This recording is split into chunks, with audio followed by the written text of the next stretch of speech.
Dear students, இதுக்கு முன்னால் நம்ம என்சைம்ஸை பற்றி பார்த்தோம். பொதுவாக பார்த்தீங்கன்னா டூல்ஸ் ஃபார் ஜெனட்டிக் இன்ஜினியரிங்கில் முக்கியமான 3 டூல்ஸ் இருக்குதுன்னு நம்ம பார்த்தோம்.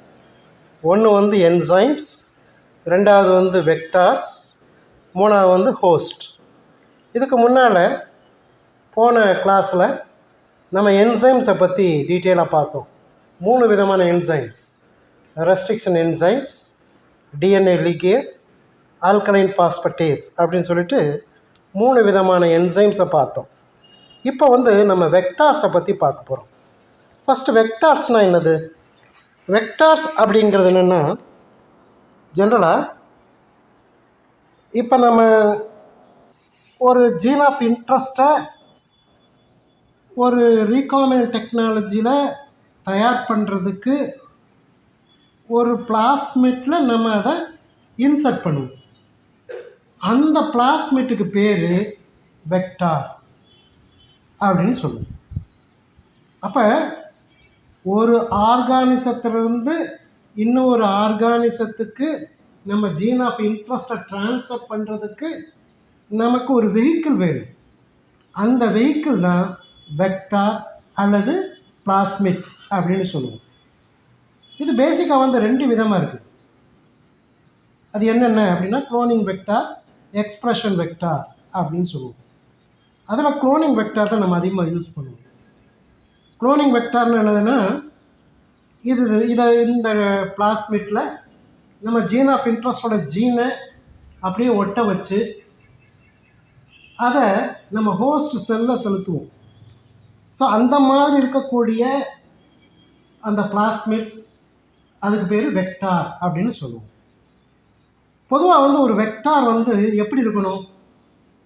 Usually the vector should be certain characteristic features to transfer the gene from one organism to the other organisms. அப்போ ஒரு வெக்டாருங்கிறது எப்படி இருக்கணும் அப்படின்னா, பொதுவாக இந்த ஜீன் ஆஃப் இன்ட்ரெஸ்ட்டை அதில் ஒட்டின உடனே இது ஆட்டோமேட்டிக்காக குயிக்காக ரெப்ளிகேட் ஆகும். தனக்குத்தானே பல்கி பெருகணும். ஹோஸ்ட் செல்லில் தனக்குத்தானே பல்கி பெருகிற மாதிரி செல்ஃப் ரெப்ளிகேட்டிங் எபிலிட்டி இருக்கணும். ஒன்று.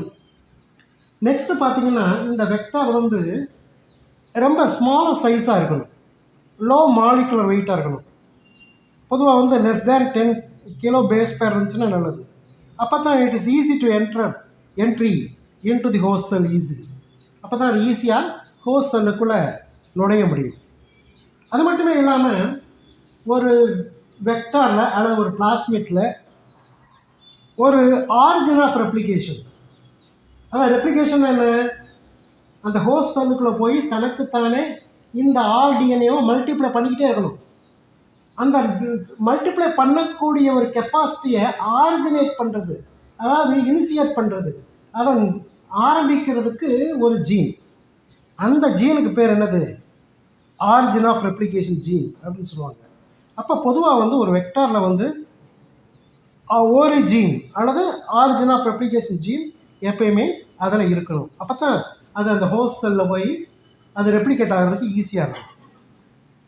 அது மட்டுமே இல்லாமல் அந்த வெக்டாரில் it should contain a suitable marker, அதாவது ஒரு ஆன்டிபயோட்டிக் ரெசிஸ்டன்ட் ஜீன் உள்ள மார்க்கர் இருக்குது.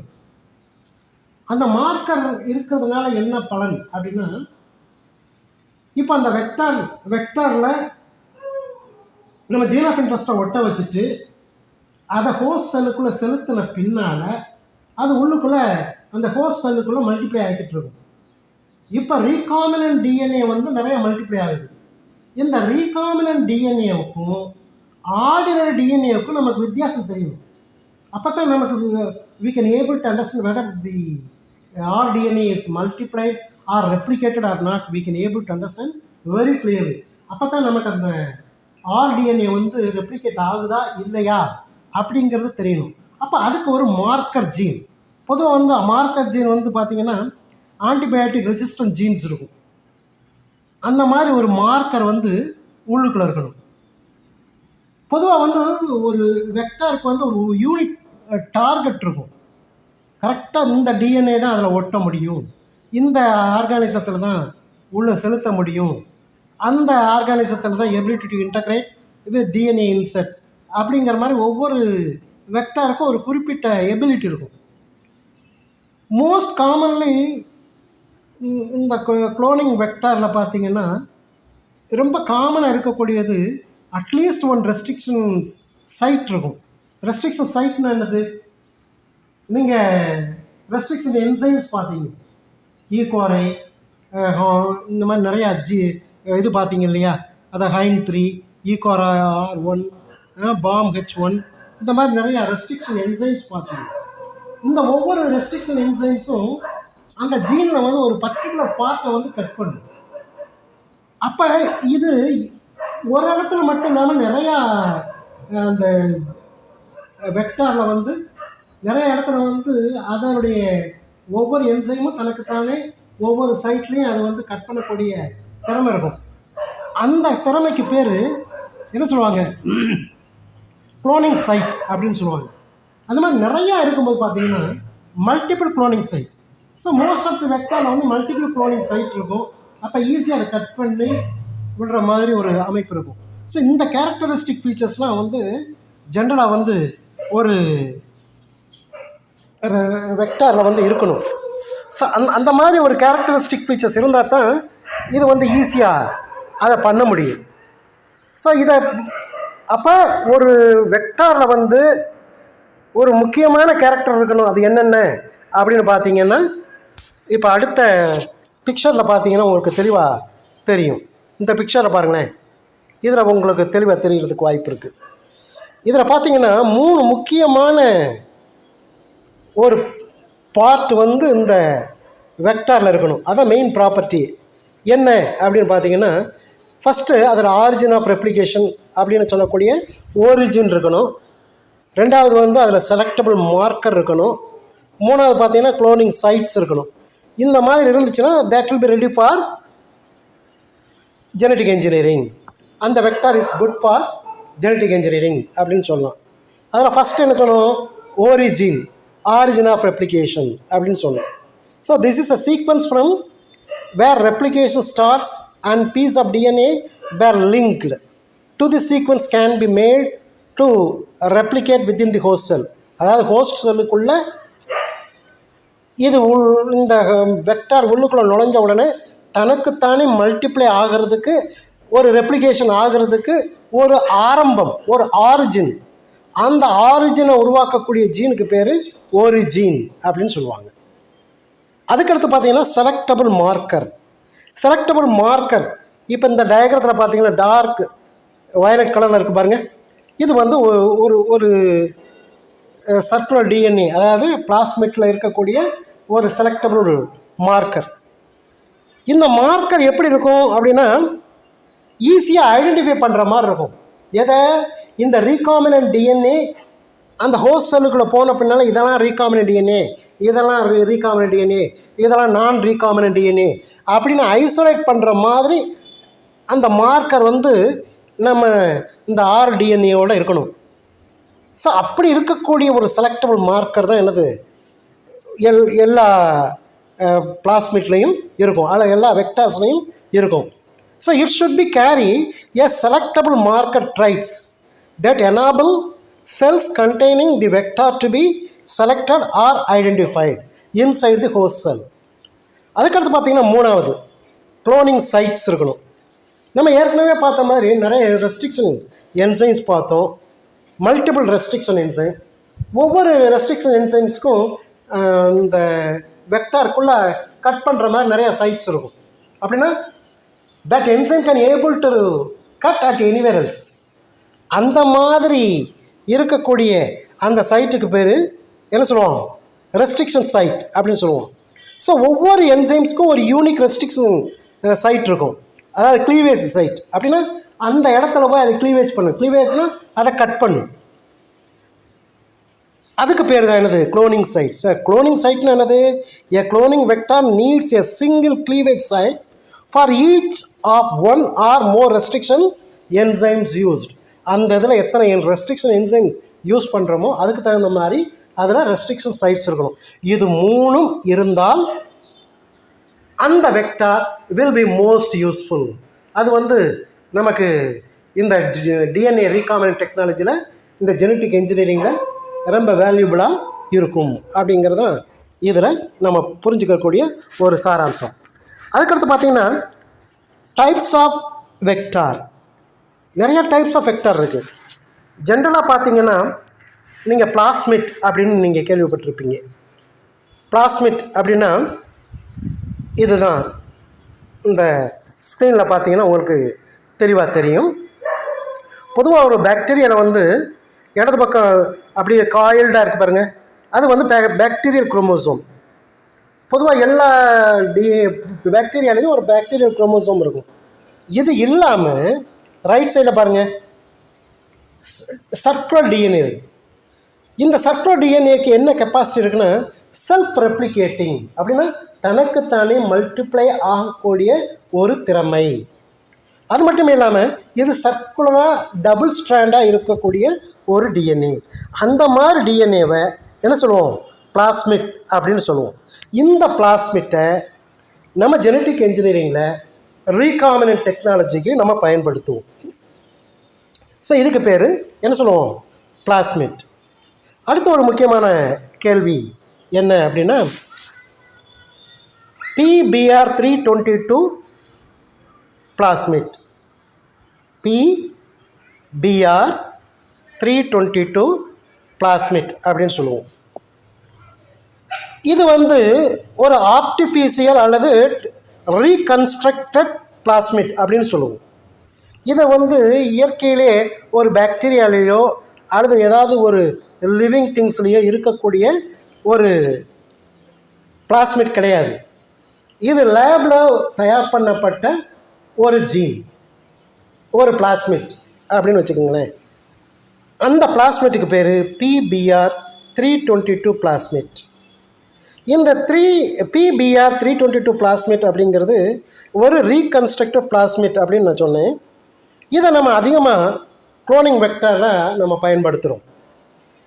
இந்த PBr322 பிளாஸ்மிட்டில் கிட்டத்தட்ட 4361, அதாவது 4361 பேஸ் பேர் அதில் இருக்குது. இதில் PBr322 அப்படிங்கிற பிளாஸ்மிட்டில் அந்த P ஸ்டாண்ட்ஸ் ஃபார் பிளாஸ்மிட். அதுக்கடுத்து கேபிட்டல் B கேபிட்டல் Rன்னு இருக்கு இல்லையா, அந்த B and R are indicating the names of the scientist. B stands for Bolivar and R stands for Rotrix அப்படிங்கிற 2 சயின்டிஸ்ட்டு. அவங்க தான் இந்த பிளாஸ்மிட்டை வந்து கண்டுபிடிச்சவங்க. ஸோ அவங்களுடைய நேம் பிரகாரம் இது என்ன இருக்குது? BBRனா அவங்களுடைய நேமை குறிக்குது, பொலிவர் அண்ட் ரோட்ரிக்ஸ் அதை குறிக்குது. அதுக்கடுத்து 322ன்னு ஒரு நம்பர் இருக்கு பாருங்களேன். இந்த நம்பர் என்ன எதை இண்டிகேட் பண்ணுதுன்னா, இந்த சயின்டிஸ்ட் 2 பேரும் கிட்டத்தட்ட 322 பிளாஸ்மிட்டை லேபில் உருவாக்கியிருக்காங்க. அந்த நம்பரை இது இண்டிகேட் பண்ணுது. உள்ளுக்குள்ள இந்த பிளாஸ்மிட்டில் பார்த்தீங்கன்னா என்னென்ன இருக்குது? ஒரு பிளாஸ்மிட்டில் பேசிக்காக என்னென்ன சொல்லியிருக்கோம்? ஆரிஜின் ஆஃப் ரெப்ளிகேஷன் இருக்கணும்னு சொல்லியிருக்கோம், செலக்டபிள் மார்க்கர் இருக்கணும்னு சொல்லியிருக்கோம், அதே போல் குளோனிங் சைட்ஸ் இருக்கணும் அப்படின்னு சொல்லியிருக்கோம் இல்லையா? சரி, இதில் என்னென்ன இருக்குதுன்னு பார்ப்போம். இதில் பார்த்தீங்கன்னா 2 மார்க்கர் ஜீன், அதாவது ரெஸ்ட்ரிக்ஷன் ஜீன்ஸ் இருக்குது. என்னென்ன ஜீன்ஸ்? ஆம்பிசிலின் ரெஸ்ட்ரிக்ஷன் ஜீன் அப்படின்னு ஒரு ஜீனும், லெஃப்ட் சைடில் பாருங்கள் பிங்க் கலரில் இருக்கா, ரைட் சைடில் பாருங்களேன் ஒரு டெட்ராசைக்ளின் ரெசிஸ்டன்ட் ஜீன் அப்படின்னு சொல்லக்கூடிய 2 விதமான ரெசிஸ்டன்ட் ஜீன்ஸ் இது மார்க்கராக பயன்படுது. அது மட்டும் இல்லாமல் recognition sites for the several restriction enzyme, EcoR first, Hind third, BAM H1, இந்த மாதிரி இருக்கக்கூடிய வேரியஸ் என்சைம்ஸ் அது இருக்கக்கூடிய ஒரு சைட்டு. ஒரு என்சைம்ஸ் நிறையா என்சைம்ஸ் இருக்குது. ரெஸ்ட்ரிக்ஷன் என்சைம் வந்து BBRல வந்து நிறைய என்சைம்ஸ் வந்து நிறைய சைட்ஸ் இருக்குது, நிறைய lot of sites for restriction enzymes. அது என்னென்ன அப்படின்னா ஹைன் தேர்ட் இருக்குது, EcoR ஃபஸ்ட் இருக்குது, BAM H1 இருக்குது, SOL ஃபஸ்ட் இருக்குது, PVUU செகண்ட் இருக்குது, PST1 இருக்குது, CLA ஃபஸ்ட் இருக்குது. இந்த மாதிரி நிறையா ரெஸ்ட்ரிக்ஷன் சைட் என்சைம்ஸ் இருக்குது.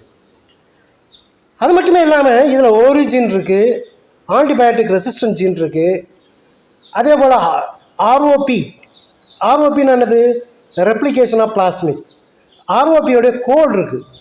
So ROP codes for protein involved in replication of plasmid, இது எல்லாமே இந்த பிளாஸ்மிட்டில் இருக்குது. ஸோ இந்த பிளாஸ்மிட்டையும் நம்ம என்ன சொல்லுவோம், ஏன்னா வெக்டாராக நிறையா ஜெனட்டிக் இன்ஜினியரிங் எக்ஸ்பெரிமெண்ட்ஸில் பயன்படுத்துவோம். இதெல்லாம் இல்லாமல் நேச்சராகவே இருக்கக்கூடிய இன்னும் ஒரு பிளாஸ்மிட் இருக்குது, டிஐ பிளாஸ்மிட். டிஐ அப்படின்னா டியூமர் இன்டியூசிங் பிளாஸ்மிட். என்ன சொல்லுவோம், டியூமர் இன்டியூசிங் பிளாஸ்மிட். அதைத்தான் என்ன சொல்லுவோம், டிஐ பிளாஸ்மிட் அப்படின்னு சொல்லுவோம். இது இயற்கையிலேயே இருக்கக்கூடிய ஒரு பாக்டீரியா, அக்ரோபாக்டீரியம் டியூமிஃபேசியன்ஸ் அப்படின்னு சொல்லக்கூடிய ஒரு பாக்டீரியாவில் இருக்கக்கூடிய பிளாஸ்மிட் தான் என்னது, டிஐ பிளாஸ்மிட் அப்படின்னு சொல்லுவோம்.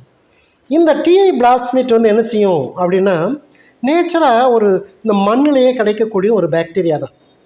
இந்த பாக்டீரியா டியூமர்னு சொல்லக்கூடிய ஒரு கேன்சரை பிளான்ட், டைகாட் பிளான்ட்டில் ஒரு கேன்சரை, டியூமர்னு சொல்லக்கூடிய ஒரு கேன்சரை உருவாக்கக்கூடிய ஒரு பிளாஸ்மிட்.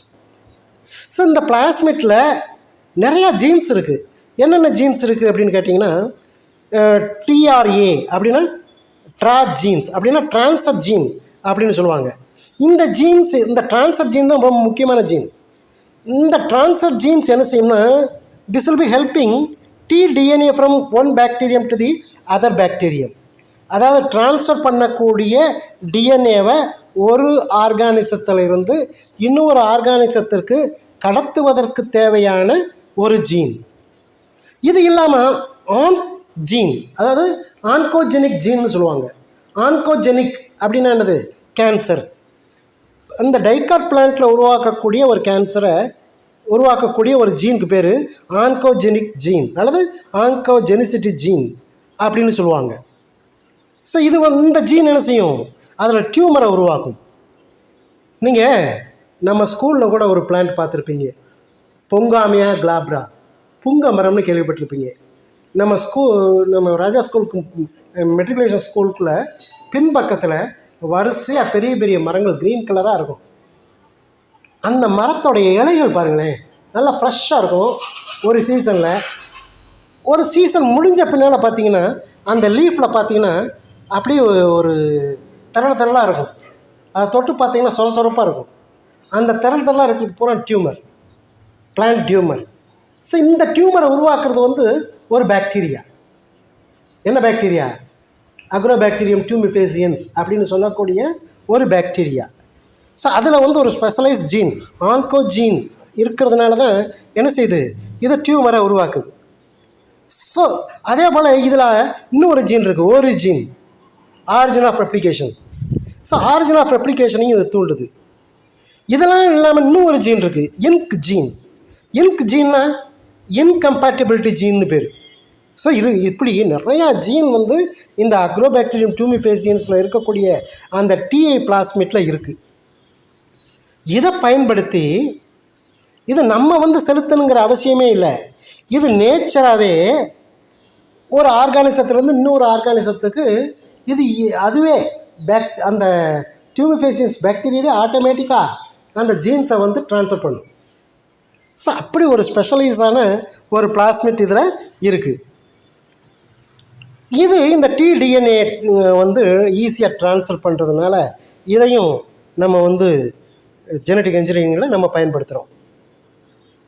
இந்த agrobacterium have been use for introduction of gene of desirable traits into the plant அப்படிங்கிறது வெரி காமன். இதையும் நம்ம அந்த ஜீனை ட்ரான்ஸ்ஃபர் பண்ணுறதுக்கு பயன்படுத்துகிறோம்.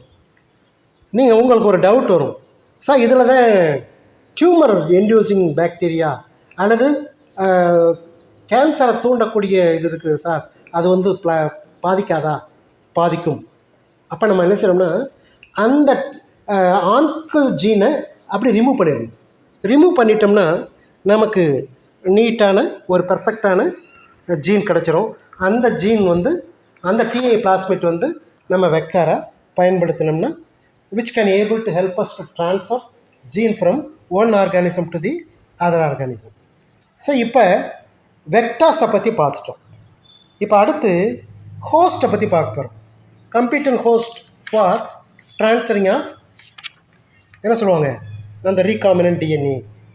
பொதுவாக வந்து ஹோஸ்ட்னு எடுத்துக்கிட்டிங்கன்னா ஒரு ஆர்டிஎன்ஏவை உள்ளே செலுத்தின உடனே அது செல்ஃப் ரெப்ளிகேட் ஆகி இப்போ அந்த ஆர்டிஎன்ஏவோட கேரக்டரை மட்டும் இன்க்ரீஸ் பண்ணுற மாதிரி ஒரு அமைப்பு உடைய அந்த ஹோஸ்டாக இருக்கணும். அதாவது the propagation of recombinant DNA molecule must be occur inside the living system or host. அந்த ஹோஸ்ட் செல்லுக்குள்ளே இந்த ரீகாமினன்ட் டிஎன்ஏ அப்படி பல்கி பெருகணும். பொதுவாக வந்து நம்ம நிறையா ஹோஸ்ட்டை நம்ம பயன்படுத்துகிறோம். என்னென்ன ஹோஸ்ட்டை நம்ம பயன்படுத்துகிறோம் அப்படின்னு எடுத்துக்கிட்டிங்கன்னா, ஈகோலை அப்படிங்கிற பாக்டீரியா பயன்படுத்துகிறோம், ஈஸ்ட் அப்படிங்கிற ஒரு ஃபங்கையை பயன்படுத்துகிறோம், அனிமல் செல், பிளான்ட் செல், இது எல்லாத்தையுமே பயன்படுத்துகிறோம். இது எல்லாத்தையுமே பயன்படுத்தினா கூட ஈகோலை பாக்டீரியாவை நம்ம அதிகமாக பயன்படுத்துகிறோம். ஏன்னா ஈகோலை பாக்டீரியாவில் வந்து பார்த்திங்கன்னா ரொம்ப அட்வான்டேஜஸ் இருக்குது. என்னென்ன அட்வான்டேஜஸ் இருக்குது அப்படின்னு பார்த்திங்கன்னா, இந்த ஈகோலை பாக்டீரியாவில் it is easy to handle.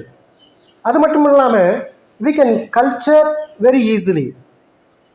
அப்போ இதை வளர்க்குறதும் ஈஸி, அதை ஹேண்டில் பண்ணுறதும் ஈஸி.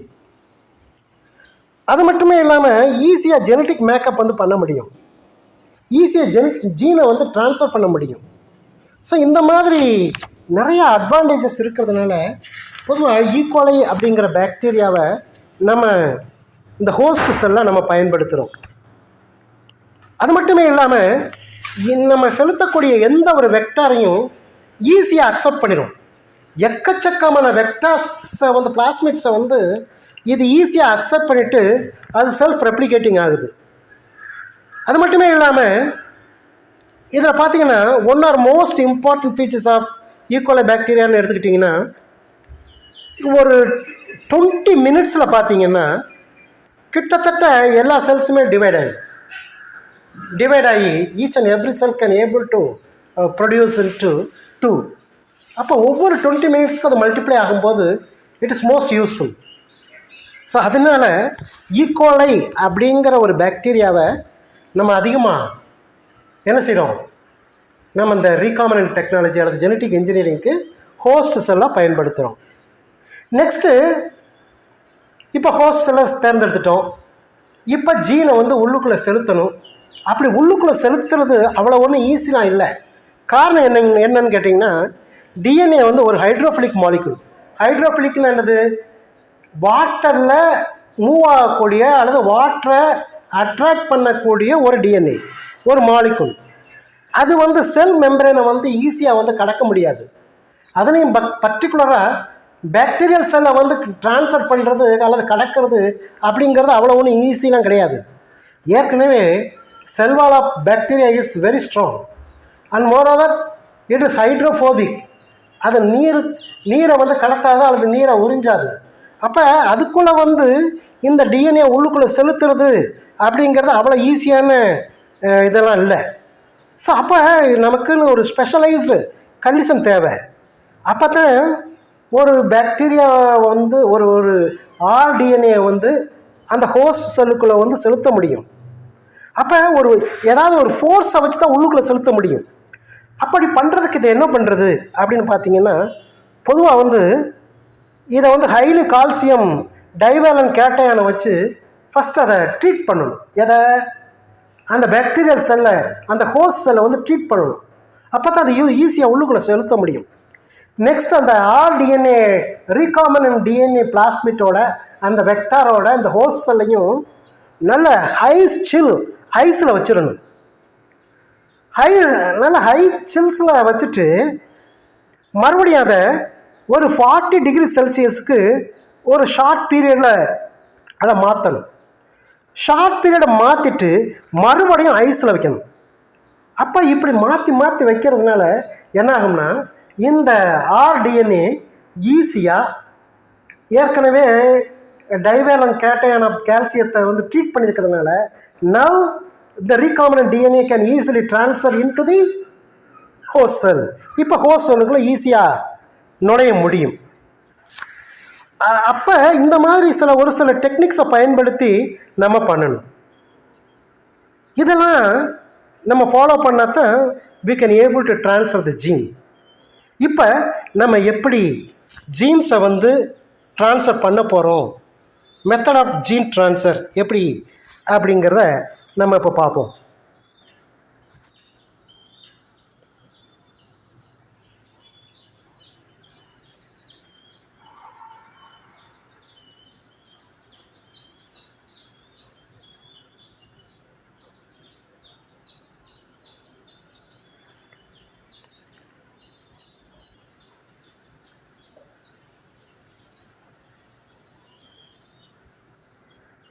ரைட். இப்போ மெத்தட் ஆஃப் ஜீன் ட்ரான்ஸ்ஃபர் பொதுவாக ஒரு வெக்டாருக்குள்ள இந்த ஆர்டிஎன்ஏ அல்லது ரீகாம்பினன்ட் டிஎன்ஏவை செலுத்துறது அவ்வளோ ஈஸி இல்லை அப்படிங்கிறத நம்ம ஏற்கனவே பார்த்துட்டோம். ஆனால் இருந்தாலும் கூட நம்ம செலுத்தி ஆகணும். அப்போ தான் நமக்கு ரீகாம்பினன்ட் டெக்னாலஜி நம்ம பண்ண முடியும். இதை 2 விதத்தில் பண்ண முடியும். என்ன மெத்தட் அப்படின்னா, direct or vectorless gene transfer அப்படிங்கிற ஒரு மெத்தட். 2வது மெத்தட் என்னென்னா, இன்டைரக்ட் அல்லது வெக்டார் மீடியேட்டட் ட்ரான்ஸ்ஃபர். அதாவது வெக்டாரே இல்லாமல் இந்த ஆர்டிஎன்ஏவை ஒரு ஹோஸ்ட்டுக்குள்ளே செலுத்தினோம்னா அதுக்கு பேர் டைரக்ட் அல்லது வெக்டார்லெஸ் ஜீன் ட்ரான்ஸ்ஃபர். அப்படி இல்லாமல் இன்டைரக்ட் மெத்தட் அல்லது வெக்டார் மீடியேட்டட். வெக்டார் மீடியேட்டர்னால் ஒரு வெக்டார் மூலமாக ஒரு ஜீனை ஒரு ஹோஸ்ட்டுக்குள்ளே செலுத்தினோம்னா அது vector mediated transfer. First direct or vectorless gene transfer பற்றி பார்த்துருவோம். ஸோ இந்த மெத்தடில் பார்த்தீங்கன்னா நமக்கு ஒரு ஸ்பெஷலைஸ்டு எக்யூப்மெண்ட் நம்ம யூஸ் பண்ணி நம்ம இந்த ஆர்டிஎன்ஏவை இந்த ஹோஸ்ட் செல்லுக்குள்ளே செலுத்த முடியும். அதுக்கு பேர் டைரக்ட் அல்லது வெக்டார்லெஸ் ஜீன் ட்ரான்ஸ்ஃபர் அப்படின்னு நம்ம பார்த்தோம். அது என்னென்ன மெத்தட் அப்படின்னு பார்த்தீங்கன்னா, கெமிக்கல் மீடியேட்டட் ஜீன் ட்ரான்ஸ்ஃபர் அப்படின்னு ஒரு மெத்தட், மைக்ரோ இன்ஜெக்ஷன் அப்படின்னு ஒரு method, electroporation method of gene transfer அப்படின்னு ஒரு method, liposome mediated method of gene transfer அப்படின்னு ஒரு மெத்தட், பயோலிஸ்டிக் அல்லது ஜீன்கன் மெத்தட் அப்படின்னு சொல்லிட்டு 5 விதமான மெத்தட். இது ஒரு முக்கியமான 5 mark question. What are the vectorless gene transfer in genetic engineering அப்படின்னு ஒரு கேள்வி. கிட்டத்தட்ட வெக்டார் இல்லாமல் ஆர்டிஎன்ஏவை ஹோஸ்ட்டுக்குள்ளே செலுத்துறதுக்கு ஒரு 5 விதமான மெத்தட் இருக்குது. அந்த மெத்தடை டீட்டெயிலாக இப்போ பார்க்கலாம். ஃபஸ்ட்டு மெத்தட் என்ன, கெமிக்கல் மீடியேட்டட் ஜீன் ட்ரான்ஸ்ஃபர். அதாவது கெமிக்கலை பயன்படுத்தி ஒரு ஆர்டிஎன்ஏவை ஒரு ஹோஸ்ட்டுக்குள்ளே செலுத்தணும்னு வச்சுக்கோங்களேன், அதுக்கு பேர் கெமிக்கல் மீடியேட்டட் ஜீன் ட்ரான்ஸ்ஃபர்னு பேர். இதுக்கு பாலிஎத்திலீன் கிளைக்கால், டெக்ஸ்ட்ரான் சல்ஃபேட் அப்படிங்கிற கெமிக்கல்ஸை பயன்படுத்தி நம்ம இந்த ரீகாம்பினன்ட் டிஎன்ஏ அப்படிங்கிறத ஹோஸ்ட் செல்லுக்குள்ளே செலுத்த முடியும். அது இல்லாமல் இன்னொரு மெத்தட் இருக்குது, micro injection method. Micro injection method என்ன செய்யோம்னா, டிஎன்ஏவை டைரெக்டாக இன்ஜெக்ட் பண்ணிடுறது. அதை வந்து அந்த ஹோஸ்ட் செல்லுடைய நியூக்ளியஸில் டைரெக்டாக இன்ஜெக்ட் பண்ணிடுது.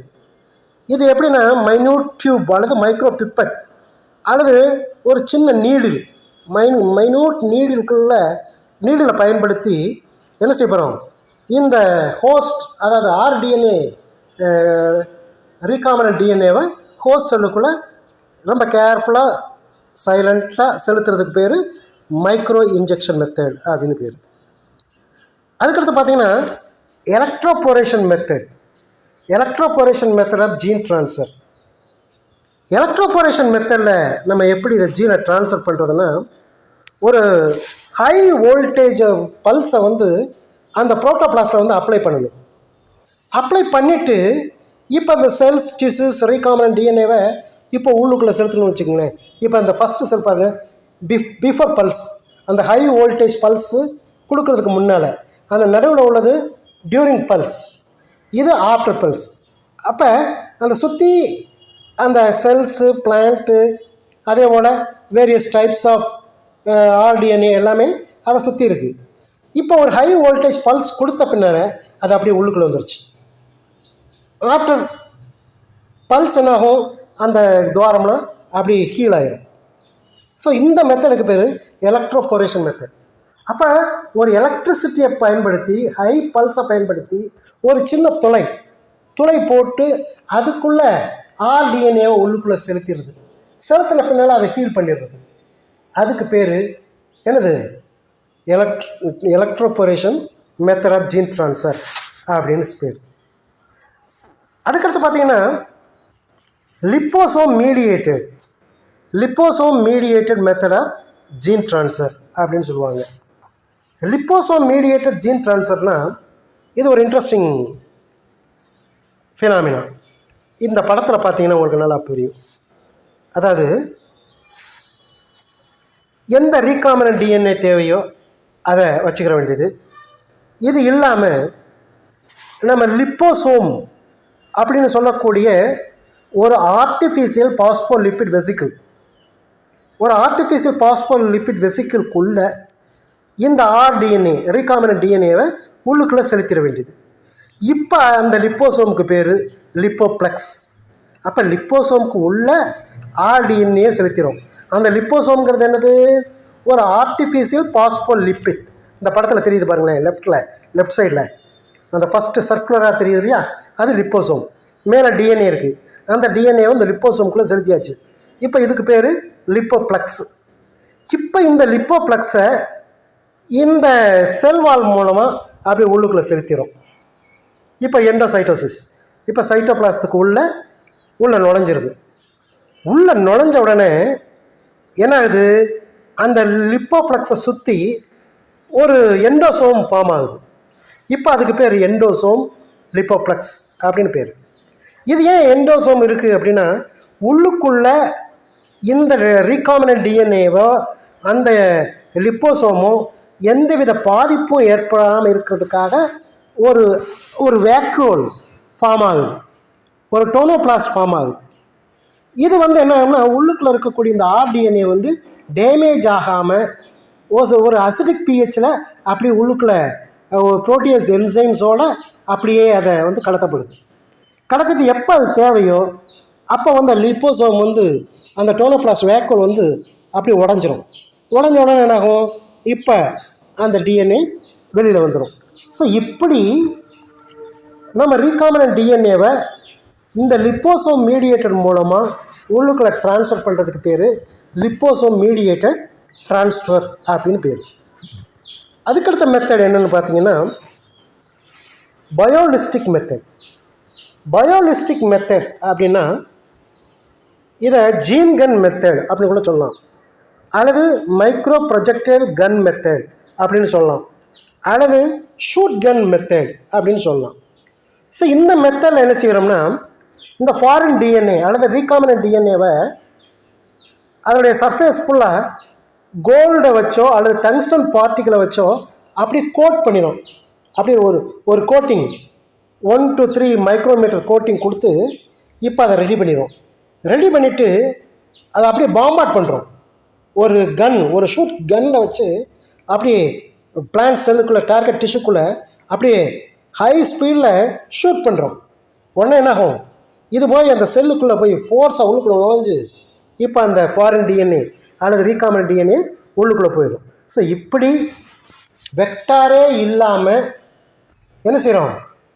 ஜீன்ஸை அல்லது ரீகாமினன்ட் டிஎன்ஏவை நம்ம உள்ளுக்குள்ளே செலுத்துறதுக்கு பேர், ஹோஸ்ட் செல்லுக்குள்ளே செலுத்துறதுக்கு பேர் வெக்டார்லெஸ் ஜீன் ட்ரான்ஸ்ஃபர். இது 5 மெத்தடில் இருக்குது. என்னென்ன method? Chemical mediated gene transfer method, micro injection method, electroporation method, அதே போல் liposome mediated method and biolistic அல்லது ஜீன் கன் மெத்தட் அப்படின்னு சொல்லக்கூடிய இந்த மெத்தடுகளில் நம்ம பண்ண முடியும். அதுக்கடுத்து பார்த்திங்கன்னா இன்டைரக்ட் மெத்தட் அல்லது வெக்டாரை பயன்படுத்தி நம்ம ஜீனை ட்ரான்ஸ்ஃபர் பண்ணுறதுக்கு பேர் என்னது? இன்டைரக்ட் மெத்தட் அல்லது வெக்டார் மீடியேட்டட் ஜீன் ட்ரான்ஸ்ஃபர் அப்படின்னு சொல்லுவோம். நீங்கள் அக்ரோபாக்டீரியம் அதில் நம்ம பார்த்தோம் இல்லையா, அது இயற்கையிலேயே நேச்சராகவே அது ட்ரான்ஸ்ஃபர் ஆகுது. இப்போ பாருங்கள், இந்த படத்தை பார்த்தீங்கன்னா உங்களுக்கு தெரியும். மேலே அக்ரோபாக்டீரியம் டியூமிஃபேசியன்ஸ் அப்படிங்கிற ஒரு பாக்டீரியா. அந்த பாக்டீரியாவில் பாக்டீரியல் குரோமோசோம் லெஃப்டில் இருக்குது, ரைட் சைடில் பிளாஸ்மிட் இருக்குது, டிஐ பிளாஸ்மிட். அந்த டிஐ பிளாஸ்மிட்டை வெளியே ஐசோலேட் பண்ணிட வேண்டியது. ஐசோலேட் பண்ணிவிட்டு இப்போ நமக்கு gene of interest, desired gene of இன்ட்ரெஸ்ட்டை அங்கே ஒரு ரெஸ்ட்ரிக்ஷன் சைட்டில் அப்படியே கட் பண்ணி, ரெஸ்ட்ரிக்ஷன் என்சைம்ஸை பயன்படுத்தி கட் பண்ணி உள்ளுக்குள்ளே செலுத்திடும். உள்ளுக்குள்ளே கட் பண்ணி டிஎன்ஏ லிகேஸை பயன்படுத்தி உள்ளுக்குள்ளே ஒட்டிடுறோம்னு வச்சுக்கோங்களேன். இப்போ அதை ஒட்டின பின்னால் இப்போ ஆர்டிஎன்ஏ, ரீகாம்பினன்ட் டிஐ பிளாஸ்மிட் இப்போ வந்துருச்சு. இதை ஒரு பிளான்ட்டில் ஆட்டோமேட்டிக்காக அதுவே உள்ளுக்கு போயிடும். ஏன்னா இது நேச்சரை அக்ரோபாக்டீரியல் டியூமிஃபேசியன்ஸில் உள்ள டிஐ பிளாஸ்மிட் வந்து ஆட்டோமேட்டிக்காக அதில் டிரான்ஸ் ஜீன் இருக்கிறதுனால ஆட்டோமேட்டிக்காக ட்ரான்ஸ்ஃபர் ஆகிரும். அது ட்ரான்ஸ்ஃபர் ஆகி பிளான்ட் செல்லுக்குள்ளே உள்ள நுழைஞ்சு இப்போ உள்ளுக்குள்ளே இருக்குது. இப்போ அந்த பிளான்ட் செல்லை டிஷ்யூ கல்ச்சரில் நீங்கள் வச்சிட்டிங்கன்னு வச்சுக்கோங்களேன், இப்போ கல்ச்சர் ஆகி ஒரு புது பிளான்ட் உருவாகும். இந்த பிளான்ட்டு நம்ம ஜீனை ட்ரான்ஸ்ஃபர் பண்ண பிளான்ட்டாக அமையும். இந்த மாதிரி ஜீனை ட்ரான்ஸ்ஃபர் பண்ணி நம்ம பண்ணக்கூடியது என்னது, இன்டைரக்ட் மெத்தட் அல்லது வெக்டார் மீடியேட்டட் ஜீன் ட்ரான்ஸ்ஃபர் அப்படின்னு சொல்லக்கூடிய மெத்தட். புரிஞ்சுதுங்களா? ரைட். இப்போ அடுத்த கிளாஸில் நம்ம பார்க்க வேண்டியது ஸ்க்ரீனிங் ஃபார் ரீகாம்பினன்ட் அப்படிங்கிறத நம்ம அடுத்த கிளாஸில் பார்க்கலாம். இது இப்போ போதும். தேங்க்யூ.